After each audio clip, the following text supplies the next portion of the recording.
ಬೇರೆ ರಾಜನ ಮಗ, ರಾಜನ ಪುತ್ರ.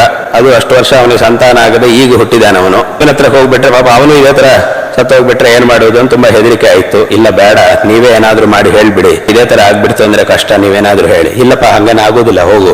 ಆ ಸಣ್ಣ ಮಗುವನ್ನು ಹೋಗಿ ಕೇಳಿದ್ರು, ಶಿಶುವನ್ನ ಕೇಳಿದಾಗ ಭಗವದ್ ಅನುಗ್ರಹದಿಂದ ಆ ಮಗು ಮಾತಾಡ್ಲಿಕ್ಕೆ ಶುರು ಮಾಡಿತು. ಮಾತಾಡ್ತು ಅಂತ ಕೇಳಿದ್ರೆ ಇವರನ್ನು ನೋಡಿದ ತಕ್ಷಣವೇ ಆ ಮಗು ಹೇಳ್ತು, ಏನು ಅಂತಂದ್ರೆ, ಸ್ವಾಮಿ ಮತ್ತೆ ನನ್ನನ್ನು ಉದ್ಧಾರ ಮಾಡ್ಲಿಕ್ಕೆ ನೀವು ಬಂದಿದ್ದೀರಾ ಅಂತ ಆ ಮಗು ಕೇಳ್ತು. ನಾರದರು ಹೇಳಿದ್ರು, ಮತ್ತೆ ಬರುವುದೇನು, ನಾನು ಈಗ ತಾನೇ ಬರ್ತಾ ಇರುವುದು, ನನ್ನನ್ನು ನೀನ್ ಮೊದಲೇ ನೋಡಿದ್ದೀಯಾ, ನನ್ನ ಪರಿಚಯ ನಿನಗೆ ಮೊದಲೇ ಉಂಟಾ, ಮತ್ತೆ ಬರುವುದೇನು, ಈಗ ತಾನೇ ನಾನು ಬರ್ತೇನೆ, ನೀನು ಹುಟ್ಟಿದ್ದೇ ಈಗ, ಅಷ್ಟರೊಳಗೆ ಮತ್ತೆ ಪುನಃ ನನ್ನನ್ನು ಒಂದ್ಸಲಿ ನೋಡಿ ಮತ್ತೆ ನೋಡುವುದು ಅಂತ ಹಂಗೆಲ್ಲ ಆಗ್ಲಿಕ್ಕೆ ಸಾಧ್ಯ ಇಲ್ಲ. ಇದರಿಂದ ಮತ್ತೆ ನನ್ನನ್ನು ನೋಡುವುದು ಅಂತಂದ್ರೆ ಏನು ಅಂತ ಕೇಳಿದಾಗ ಆಗ ಆ ಮಗು ಹೇಳಿತು, ಏನು ಅಂತಂದ್ರೆ, ಹಿಂದೆ ನಾನು ತುಂಬಾ ದೊಡ್ಡ ಪಾಪ ಮಾಡಿದ್ದೆ, ಆ ಪಾಪದ ಫಲವಾಗಿ ಒಂದು 100 ಸಲ ಹುಳವಾಗಿ ಹುಟ್ಟಬೇಕಾಗಿ ನನಗೆ ಫಲ ಬಂದಿತ್ತು. 3 ಸಲ ನಾನು ಹುಟ್ಟಿ ಆಯ್ತು ಹುಳವಾಗಿ.